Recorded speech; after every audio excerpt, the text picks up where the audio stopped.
out there to take a look at it. You know, he just tried to chew in around the doors. And you could see a dog print, you know, alongside the window there. And so it was, you know, obviously a dog.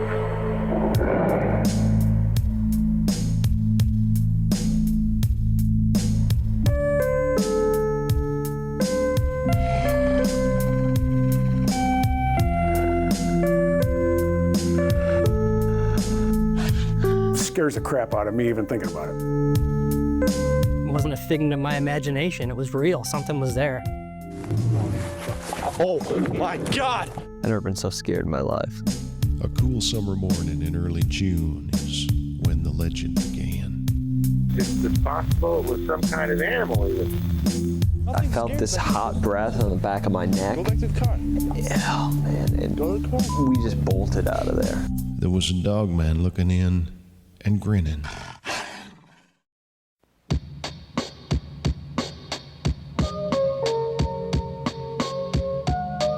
Well, the morning man at the radio station and I had kind of built a reputation of doing some pretty crazy April Fool's pranks. I said, well, I've kind of had this idea rolling around in my head for a while to create this mythical beast for northern Michigan, which is sort of comparable to the Bigfoot or a blend of all of those creatures that we hear about. And I sat down in the studio with a little $99 Casio keyboard and rattled out this rhythm and started to speak a poem to it. Then the thing let out an unearthly scream and came out and stood upright. The verses kind of came together and I built this song where each verse represents another decade going back 100 years. And it's always in the 7th year of that decade that something occurs with this creature. The 7th year is here. The whole song took probably 20, 30 minutes to put together. And I said, well, when you play it, don't say anything about it. Just sandwich it in between two songs. So that's what he did, and there was absolutely no reaction whatsoever, nothing. But right after he got off the air, a man called by the name of Robert Fortney, and he said, I was listening to that song and I had to pull off the road because I've seen that. He said it was 50 years ago in 1937, and he had never talked about it to anyone. And that set off sort of a cascade of calls from people saying, you know, that's no joke what you did this morning. That's a real thing. In terms of compelling stories, probably the most interesting one involved a local photographer and his wife. They had one of those little pedal boats that you go out in the lake and pedal around in. We heard a noise in the water. I thought it was like a muskrat pulling a big branch or something, and Don said, no, I don't think so. And it swam across the lake pretty quickly. It emerged from the water on 2 legs, and then it just took off running into the woods.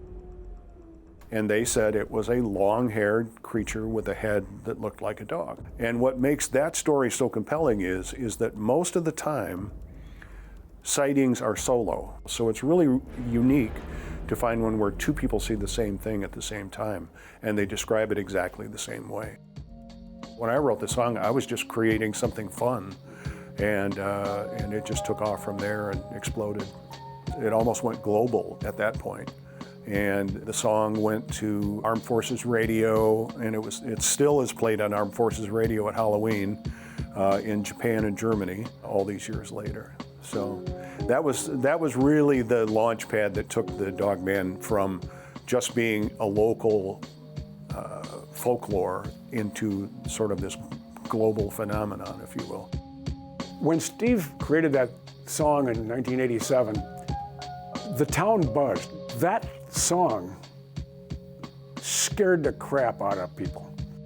Rich and I have been friends for, 40 years maybe? I think it was around 2000-ish. I heard that blasted song of his again for the umpteenth time.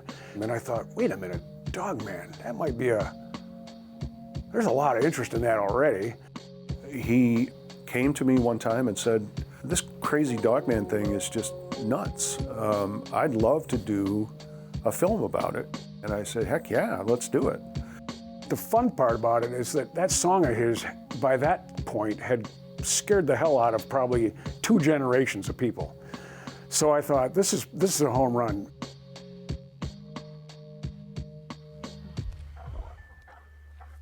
What was that?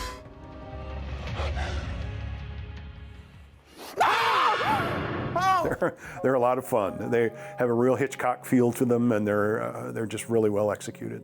Steve plays a cameo in my first. He plays a cameo in all 3 of these movies. I'm just thrilled to be a part of this, you know. And we decided early on that if the song was going to make any money, we would donate that money to charity. And my personal favorite charity is Animal Rescue.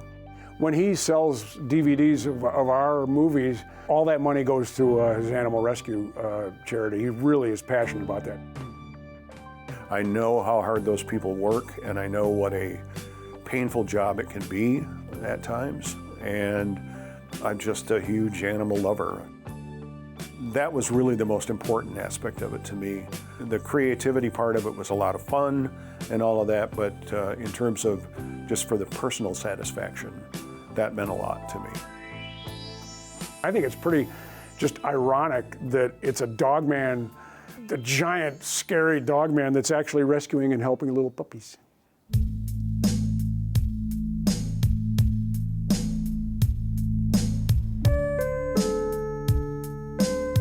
In terms of the popularity of the song and its longevity, I think somewhere it hit a chord with people, and a lot of people heard it first as a child, and then they play it for their children. And it becomes one of those sort of urban legend campfire stories that we can tell that's not generic, it's specific to this area. And that gives it a real sort of a hometown feel that lets you tell a story about something that you can relate to. So in that respect, I'm glad. I love the fact that people are still enjoying the song, and I love the fact that it's had that much influence over that much time. Jack O'Malley, the morning man, who sort of started the whole thing with me, said it's going to live a lot longer than we will, and I tend to agree with that. And somewhere in the Northwoods darkness, a creature walks upright. And the best advice you may ever get